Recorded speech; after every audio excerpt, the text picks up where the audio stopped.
আসসালামু আলাইকুম গাইস। আজকে ওয়েদারটা খুব সুন্দর, তাই চিন্তা করলাম যে কোথায় যাওয়া যায় ঘোরানি।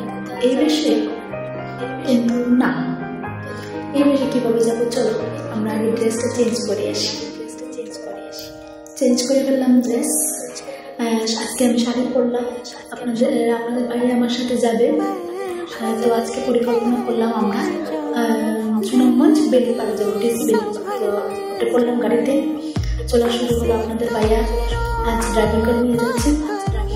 গাড়িটাও আমাদেরই, গরিব মানুষ বুঝছেন তো চলে যাচ্ছি আমাদের গন্তব্যে সুনামগঞ্জ জেলার ডিসি পার্ক ও বেলি পার্ক। চলে আসলাম সুরমা বেলি পার্ক, ডিসি পার্ক। এটা নবীনগর করেছে। এরিয়াটা ভালো করে দেখি, নদীর মুখে ঘেসে এই পার্কটি তৈরি হয়েছে। দেখতে মনোরম পরিবেশ, আমার খুব সুন্দর। প্রত্যেকদিন বিকেলে অনেক জায়গা থেকে মানুষ আসে আমাদের এই বেলি পার্ক দেখার জন্য। চলেন আমরা দেরি না করে বেলি পার্কের ভিতরে ঢুকি। আমরা ভিতরে ঢুকে পড়লাম, আপনাদের বাইরে হয়েছে দেখা যাচ্ছে। চলেন ঢুকি।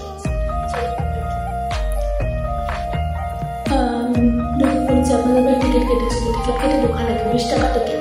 টিকিট মাত্র 20 টাকা। ঢোকার পর চলেন আপনাদের আমি দেখিয়ে দিচ্ছি কী কী আছে আমাদের বেলি পার্কে। প্রথম হচ্ছে আমাদের কতগুলো ফুলের বাগান ছিল, সেই বাগানগুলো দেখাচ্ছে। তারপর ছিল সামনে দোলনা।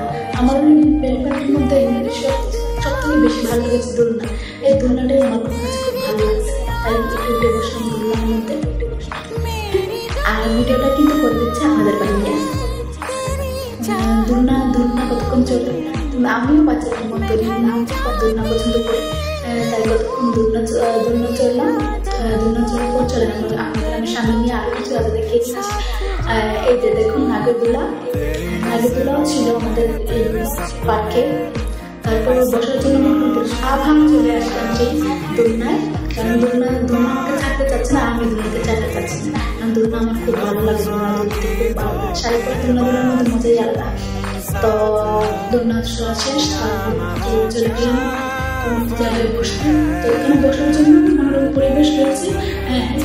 এখানে বসে আপনি প্রাকৃতিক মনোরম দৃশ্য বলে দৃশ্য কিতাব করতে পারবেন। তো অনেকক্ষণ বসে ভাবলাম, চিন্তা করলাম, খুব সুন্দরই লাগছে। তাই উঠে পড়লাম, হেঁটে করলাম। তারপর দেখলাম ফুলের টব লাগানো হয়েছে। নদীর পাশে বসে প্রাকৃতিক দৃশ্য দেখলাম, মজাই আলাদা। তারপর চলেন ওই যে একটা ফুল ছিলাম, কানে বুঝে দিলাম।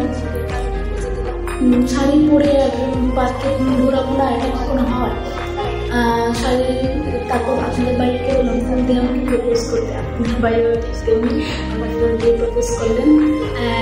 আপনাদের বাড়ি অনেক সত্যি লাগে, তিনি ভিডিও মেক করতেন এবং আমাকে নিয়ে ভিডিও ছাড়ার জন্য খুবই ভালো। তাই উনি আমাকে নিয়ে ভিডিও মেক করা শুরু করলেন।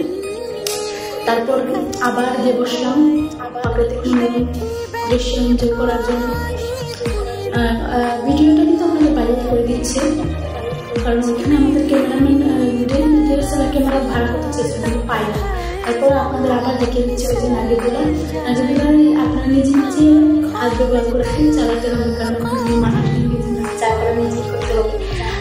নাগরদোলা দেখানোর পর আমরা আবার দেখছি যে স্ক্রিন বাচ্চাদের জন্য আমাদের পার্কে বাচ্চাদের বিনোদন দেওয়ার জন্য অনেক কিছু আছে। এই যে স্লিপার, বাচ্চারা স্লিপার খাচ্ছে। তারপর খেলা পেলাম ক্যামেরাম্যানকে বাইকে দিয়ে ভিডিও করার পর ক্যামেরা নষ্ট হয়ে যায় বাইরে। তারপর আমাদের মোবাইল দিয়ে ভিডিওটা করতে হলো। ভিডিও করতে দেখলাম প্রশিক্ষণরা তারা বসে তাদের মোবাইল দিয়ে ভিডিও করছে। তারা আমাদের মতনই টিকটকার, কি বলবো আর। যাই হোক, ওই যে মনে যাচ্ছে আসলে আমাদের সুনামগঞ্জ দৃশ্য মনোরম পরিবেশের জন্য অমূল্য। এখন চলে যাচ্ছে বাসা থেকে, আপনাদের গাড়ি থেকে করলাম।